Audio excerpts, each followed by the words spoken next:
नमस्कार, मैं डॉक्टर संतोष चौधरी। आज हम आपके सामने पाठ योजनाओं की फाइल्स के अंतर्गत फाइल लेकर आए हैं सामाजिक अध्ययन की। सामाजिक अध्ययन की पाठ योजना के अंतर्गत हमारा प्रकरण है पर्यावरण। प्रकरण पर्यावरण लेकर हमारे द्वारा यह पाठ योजना तैयार की जा रही है। यह पाठ योजना BSTC द्वितीय वर्ष के विद्यार्थियों के लिए अपनी इंटर्नशिप के दौरान बनाई जा सकती है। BSTC फर्स्ट ईयर के विद्यार्थी बना सकते हैं, B.Ed first year, B.Ed second year, BSc B.Ed third year, BA B.Ed third year और BA B.Ed BSc B.Ed fourth year के विद्यार्थी भी अपनी इंटर्नशिप के दौरान यह फाइल तैयार कर सकते हैं। इसके अतिरिक्त यह पाठ योजना आलोचनात्मक पाठ योजना और वार्षिक पाठ योजनाओं में भी बनाई जा सकती है। अब आपके सामने है हमारी पाठ योजना का पेज नंबर 1। पेज नंबर 1 के अंदर हमें सबसे ऊपर लिखना है विद्यालय का नाम, दिनांक, विषय। इधर हमने लिखना है कक्षा, कालांश, समय अवधि। कक्षा हमारी वह रहेगी जिस कक्षा का हमने यह लेसन बनाया है, अर्थात यह लेसन हमने बनाया है 7th क्लास का। कालांश हमारा जिस कालांश में हम ये पढ़ाते हैं वह कालांश रहेगा। समय अवधि रहेगी 35 से 40 मिनट। प्रकरण में हमारा प्रकरण लिखेंगे हम पर्यावरण। इसके बाद हम एक बॉक्स तैयार करेंगे। इस बॉक्स के अंदर हम पहला क्रम संख्या, दूसरा बनाएंगे विशिष्ट उद्देश्य का और तीसरा बनाएंगे अपेक्षित व्यवहारगत परिवर्तन का। विशिष्ट उद्देश्यों के अंतर्गत हमारा पहला रहेगा ज्ञान, दूसरा अवबोध, तीसरा ज्ञानोपयोग, चौथा कौशल, पांचवा अभिरुचि, छठा अभिवृत्ति। ज्ञानात्मक के अंतर्गत हम अपने टॉपिक को लेकर ज्ञानात्मक शिक्षण उद्देश्य से संबंधित अपेक्षित व्यवहारगत परिवर्तन लिखेंगे, जिस प्रकार से कि इस फाइल में लिखा गया है कि विद्यार्थी इस प्रकरण का अध्ययन करने से संबंधित जानकारी को प्रत्यास्मरण कर सकेंगे। इसके बाद हमारा अवबोध है। अवबोध के अंतर्गत हम उनके अपेक्षित व्यवहारगत परिवर्तन इसके अंदर लिख रहे हैं।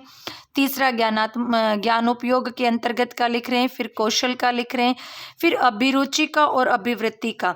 यानी अभिरुचि जिसके अंतर बच्चों के अंदर उस चीज को जानने की बहुत अच्छी योग्यता उत्पन्न होती है और अधिक से अधिक जानने में वो रुचि लेते हैं, वह हमारा अभिरुचि के अंदर। अभिवृत्ति पर्यावरण प्रकरण को पढ़ने के बाद बच्चों के अंदर इस टॉपिक से तथा पर्यावरण से संबंधित किस प्रकार का दृष्टिकोण उत्पन्न होता है, उसी दृष्टिकोण को हम अभिवृत्ति के अंतर्गत लिखते हैं और इस प्रकार से हमारा पेज नंबर 1 पूर्ण होता है। अब हम बनाते हैं हमारा पेज नंबर 2। ये है आपके सामने हमारा पेज नंबर 2। पेज नंबर 2 पर हम सबसे ऊपर लिखेंगे सहायक सामग्री, उसके बाद लिखेंगे पूर्व ज्ञान।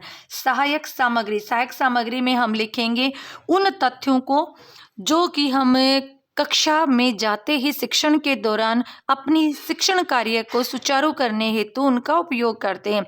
जिस प्रकार से कि हम कक्षा में जाते हैं तो हम श्यामपट्ट का प्रयोग करते हैं, डस्टर, चौक या फिर पॉइंटर, चार्ट आदि जिनका भी हम प्रयोग करते हैं, वो सारी चीज़ें हम यहाँ सहायक सामग्री में लिखेंगे।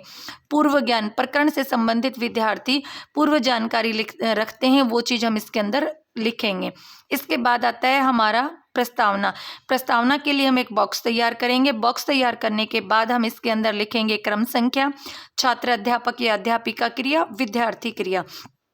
क्रम संख्या के अंतर्गत हम प्रश्नों की संख्या लिखेंगे। किसी भी प्रस्तावना के अंदर कम से कम 5 प्रश्न होते हैं और अधिक से अधिक 8 प्रश्न होते हैं। पाठ योजना के आत्मा माने जाने वाली है प्रस्तावना, अर्थात पूरी पाठ योजना का आधार प्रस्तावना पर आधारित होता है। प्रस्तावना बहुत ही रुचिकर होगी तो बच्चे उतने ही अच्छे से अधिगम कर पाएंगे। यहाँ देखिए हमारे प्रस्तावना के प्रश्न 5 बने हुए हैं और बहुत ही आकर्षक, तारतम्यतापूर्ण ढंग से रोचक प्रश्नों को चुना गया है। जैसे आप कौन कौन से खेल खेलते हैं? पकड़ा पकड़ी, क्रिकेट, फुटबॉल आदि।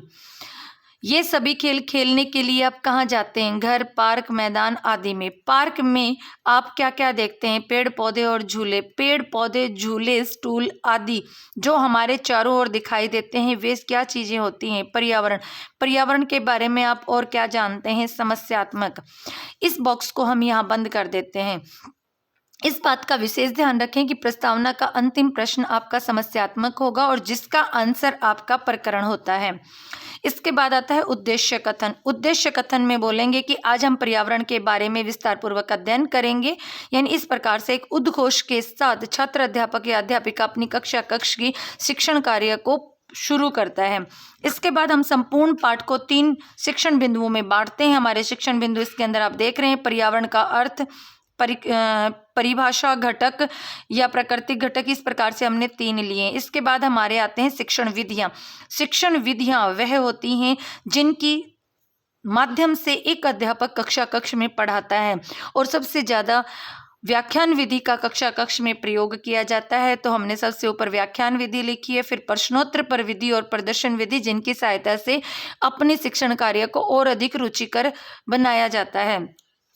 यह जो प्रस्तावना होती है, इस प्रस्तावना के कुछ प्रश्न ऐसे हो सकते हैं जिनसे कि बच्चे उत्तर नहीं दे पाएंगे, तो उन्हीं की सहायता हेतु हमारे द्वारा एक चार्ट तैयार किया जाता है, जिसको यहाँ मिनिएचर के रूप में जस्ट इस पेज के सामने यानी पेज नंबर 2 के सामने आप मिनिएचर बनाएंगे और इस मिनिएचर को कुछ इस प्रकार से दिखाया जाएगा। देखिए, मिनिएचर का मतलब ये नहीं होता है कि आप किसी व्यक्ति या किसी जानवर का चित्र बना रहे हो तो आप उन्हें हूबहू बनाएं। हम हो सकता है हमारी ड्राइंग अच्छी ना हो, लेकिन हम कुछ संकेतकों का सहारा लेकर उस चीज को हम व्यक्त कर सकते हैं। तो वहाँ हमें चित्र सुंदर से नहीं, हमारी जो भाव है उनकी अभिव्यक्ति उस चित्र में स्पष्ट होनी चाहिए।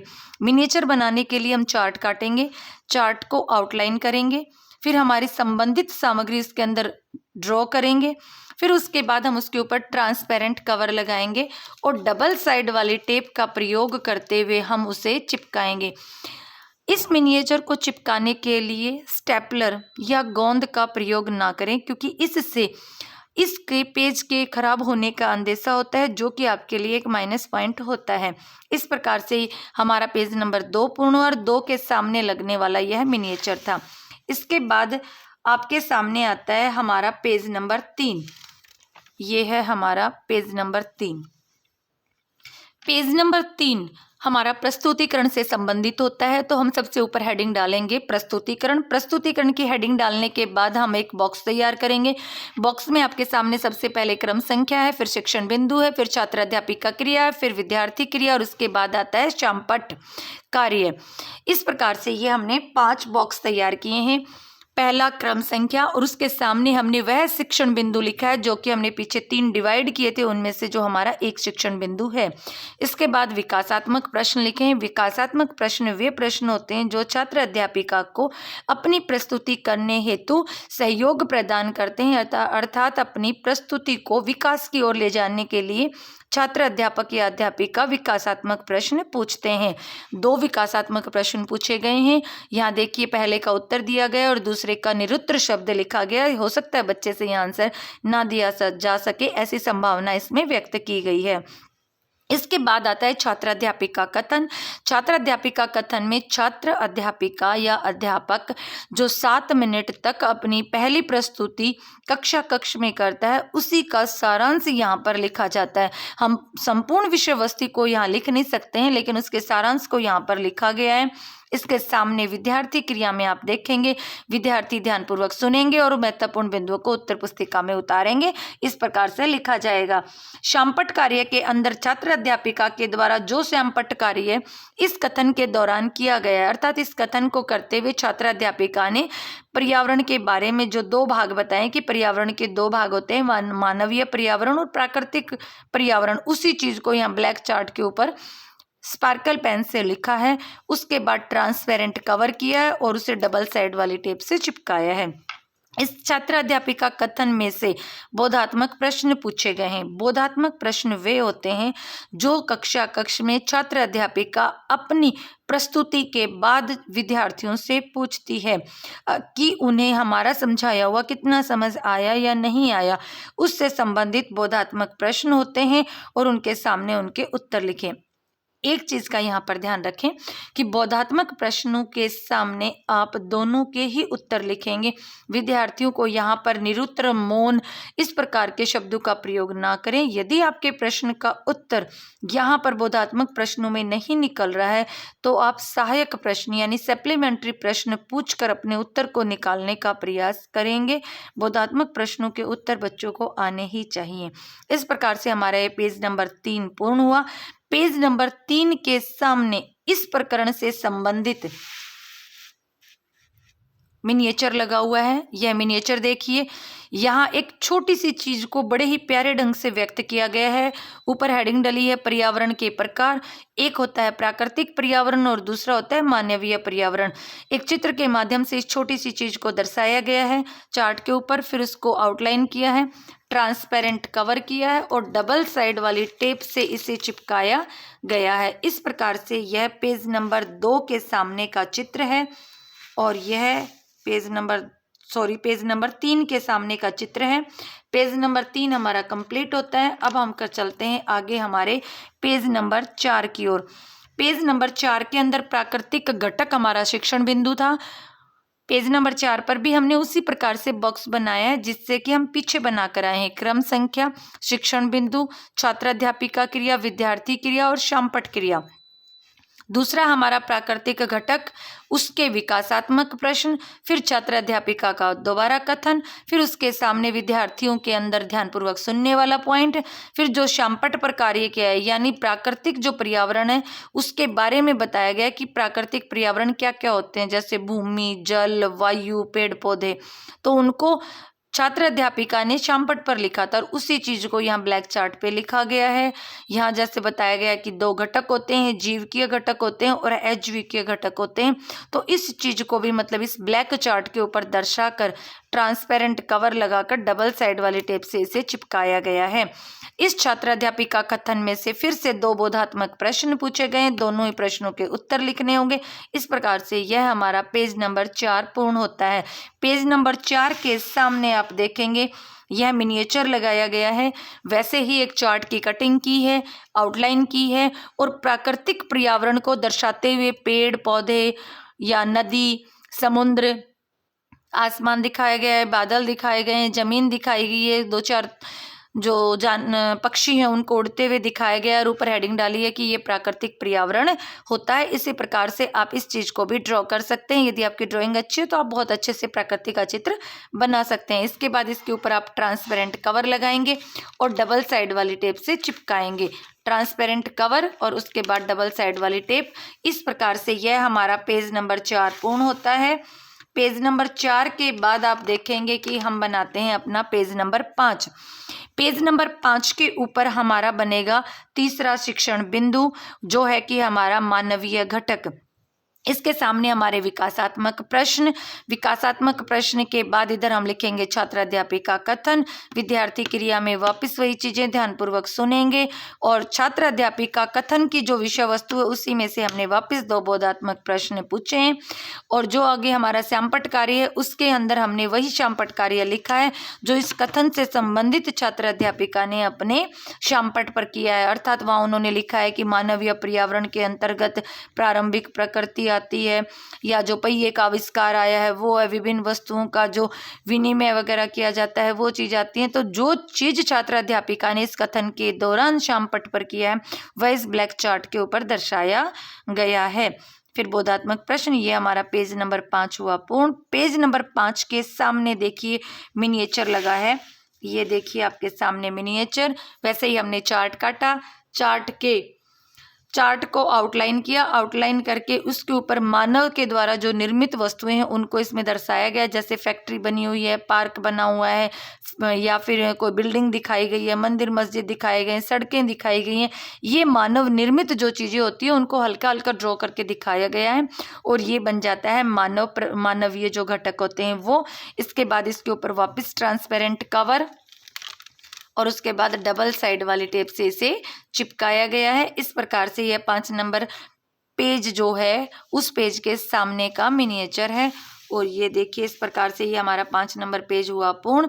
और इसके बाद 5 नंबर पेज के जस्ट नीचे आप लिखेंगे पुनरावृत्ति प्रश्न।